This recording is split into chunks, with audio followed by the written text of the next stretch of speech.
안녕하세요 여러분, 김하정 팀장입니다. 오늘은 제가 이렇게 실내에서 영상을 좀 준비를 해봤는데요. 오늘의 주제는 요즘 같은 이런 상황에서는 어떠한 건물을 사야 되냐 라는 주제로 이야기를 나눠볼까 합니다. 이제 요즘 전반적으로 경기가 많이 사실 좋지는 않잖아요. 그래서 저에게 실제로 뭐 정말 빌딩을 사는 분들이 계시냐 아니면 정말 팔리는 게 맞냐 이렇게들 많이 여쭤보시는데 분명히 거래는 되고 있습니다. 거래되고 있고 사시는 분들도 계세요. 그렇지만 과거처럼 뭐 투자에 붐이 분다던가 그런 거는 전혀 아니고요. 조금 더 까다롭게 보시고 투자 세력이 조금 빠진 거는 맞긴 합니다. 그렇지만 거래는 계속되고 있다. 생각해 주시면 좋을 것 같고요. 영상을 보시는 매도자분들이 계시면은 수익률 관리에 조금 해주시는 게 좋을 것 같아요. 최근에 이제 은행에서 좀 대출에 대한 규제 부분으로 하나가 나온 게 있는데 이게 DSCR이라는 용어예요. 이게 이제 부채 상환 비율이라는 뜻인데 쉽게 말씀드리면 이 사람이 대출을 갚을 능력이 얼마나 있냐를 보고 대출을 해주는 거예요. 건물에서는 임대 수익률, 임대료 기준으로 보고 대출이 나가는 거고요. 담보대출 한 60, 신용 20, 한 80 정도 대출을 많이 받으셨는데 이제는 기존 법인이 있으신 분들이 아니라 신설 임대법인을 갖고 계시는 분들은 이 DSCR 기준이 좀 적용이 돼서 건물에서 임대료가 얼마나 나오냐에 따라 대출이 나갈 수 있게 됐습니다. 그래서 조금 제약이 많이 생겼어요. 그래서 매도자분들은 건물 수익률 관리를 좀 해주시면은 매각에 도움이 되실 것 같고 신설법인으로 건물 매입을 고민하시는 분들은 이 DSCR 규정을 좀 생각을 하셔서 대출 비율을 한번 고민을 해보셔야 될 것 같습니다. 예전처럼 80%가 나오지가 않더라고요, 요즘에. 그리고 코로나 시기 때 건물이 되게 많이 거래가 됐잖아요. 그때 이 리모델링이나 신축을 하는 디벨롭에 대한 붐? 약간 유행이 한번 이렇게 쓱 번졌었어요. 그래서 이렇게 하고 한번 그 시기가 좀 지나갔는데 지금은 사실 그때 당시처럼 짓고 임대 맞춰서 다시 뭐 단기간 안에 다시 차익을 발생을 해서 매각을 하고 그런 상황이 아니라 최소 5년 이상은 바라보셔야 어느 정도 차익이 발생하는 그런 시기다 보니까 이런 디벨롭 건물들 위주보다는 다른 쪽으로 좀 시선이 많이 가고 있는 것 같아요. 그래서 저는 이런 시기에는 좀 이런 매물에 좀 집중을 하셨으면 좋겠다라고 생각이 좀 드는데요. 그게 바로 안정성입니다. 그래서 지금 강남도 사실 공실률이 되게 많거든요. 물론 좋은 입지에 합리적인 금액이면은 충분히 임차가 나가는데 뭐 2면에 이렇게 들어가다 보면 공실이 좀 꽤나 많습니다. 그래서 이런 안정성에 좀 초점을 두시고 매입을 하시면 좋을 것 같은데요. 이 안정성이라는 거는 이제 키포인트가 상권이 좀 탄탄하고 공실률이 적은 이게 키포인트가 되지 않을까 싶어요. 제가 사례를 보면서 이런 건물 매입하시면 좋겠다라고 설명드릴게요. 일단 이 매물은 노량진역 역세권에 위치한 매물입니다. 메인 상권 인근에 매물이 있었었고요.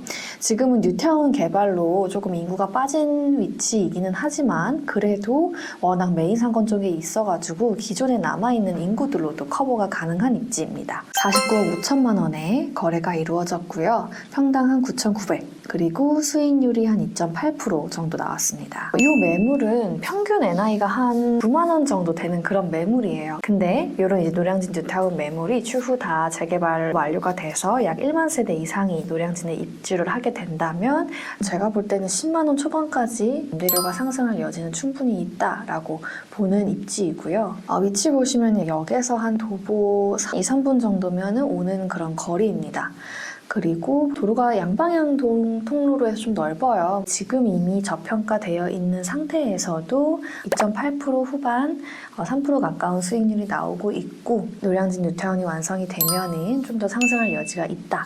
라고 이 매물의 장점은 그렇게 생각을 했습니다. 두 번째 매물은 이제 구산역, 정말 초역세권에 있는 매물인데요. 정말 엎어지면 코달대죠. 네, 이런 매물이고 건물은 이렇게 생겼습니다. 여기가 준주거 지역이어가지고 지금 용적률이 한 400 정도 가까이 받으셨네요. 사실 입지가 워낙 좋아요. 뭐 부산역에 서울에서 좀 멀고 은평 쪽이어가지고 어떻게 보면은 비선호 지역일 수는 있는데 은평구 쪽 라인이 이제 어르신분들이 되게 많이 거주를 하세요. 그래서 이런 병원이나 이런 것들이 역 근처에 되게 많이 잘 형성이 되어 있거든요.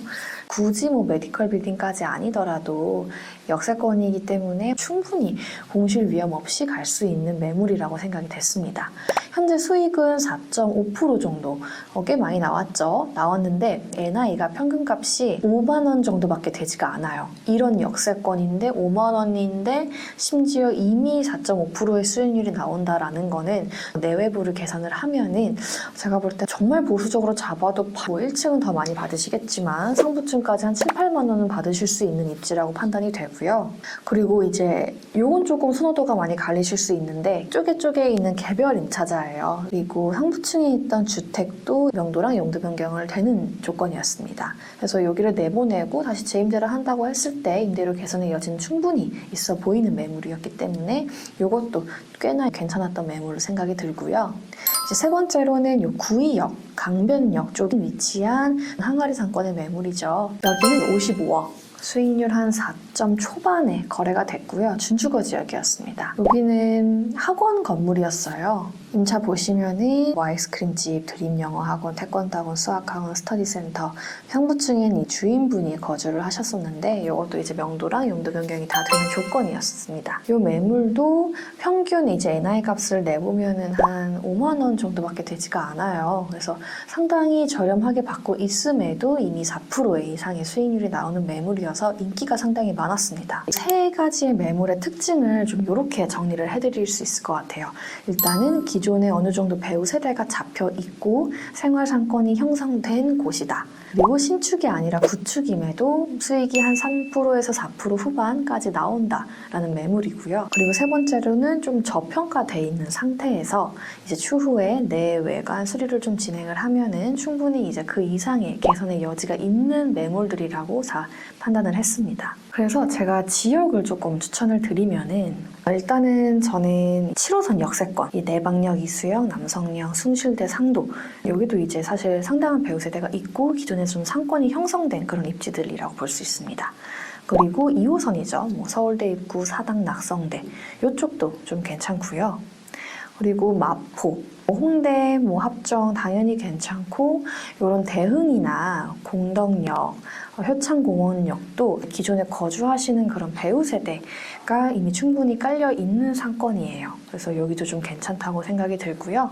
아현동이랑 지금 충정로도 아현 쪽이 지금 재개발이 많이 되고 있어요. 그래서 이쪽도 좀 좋아질 것 같다는 생각이 들고요. 그리고 중구 쪽으로 갔을 때는 신당, 왕십리, 뭐 청구, 약수 이 라인이 사실 동호대교 하나만 건너면 바로 강남에 접근이 가능하기 때문에 꽤나 이제 선호를 하시는 입지입니다. 신당은 재개발 이슈가 있기 때문에 좀 상권이 괜찮다라고 생각이 들고요. 그리고 저희가 주로 아는 대학 상권, 뭐 해화 있고 성신여대 있고 뭐 안암, 고려대 상권 이런 계약류 상권도 대학이 사실 사라지거나 이전하는 게 사실 쉽지는 정말 않아요. 그래서 이런 대학 상권도 좀 괜찮다고 생각이 듭니다. 그리고 동쪽으로는 여기 길동, 강동, 송파 쪽 송파 당연히 좋은데 요즘 좀 잠실 세내역 쪽이 좀 좋은 것 같아요. 종합운동장 개발이랑 같이 가져갈 수 있고요. 그리고 잠실 세내 인근이 비싼 고급 아파트로 이제 둘러싸여 있는 형태를 띠고 있습니다. 잠실 세내 상권 되게 괜찮다라고 생각 들고요. 뭐 서울에선 이렇게 이미 배우 세대가 있고 그다음에 기존 상권이 형성되어 있는 곳들이 안정성이랑은 되게 많이 가까운 것 같아요. 그래서 요즘에 이런 디벨롭이나 이런 건 좀 나랑 안 맞는다라고 생각되시는 분들은 이런 쪽으로도 생각해 보시면 저는 정말 좋을 것 같습니다. 자, 오늘은 이렇게 요즘 시기에는 어떤 건물을 매입을 해야 되냐에 대해서 이제 좀 얘기를 나눠봤습니다. 제가 말씀드린 이 조건은 100억 언더의 기준으로 봤을 때 조건을 말씀을 드리는 겁니다. 뭐 예를 들어서 100억 뭐 초반 이렇게 된다면은 뭐 강남 이외 지역이라고 하더라도 확실하게 역세권, 확실하게 대로변 이런 매물을 추천을 드리고요. 그리고 뭐 한 150억, 170억, 뭐 2, 300억 넘어간다라고 하면은 그거는 다른 문제일 것 같기는 합니다.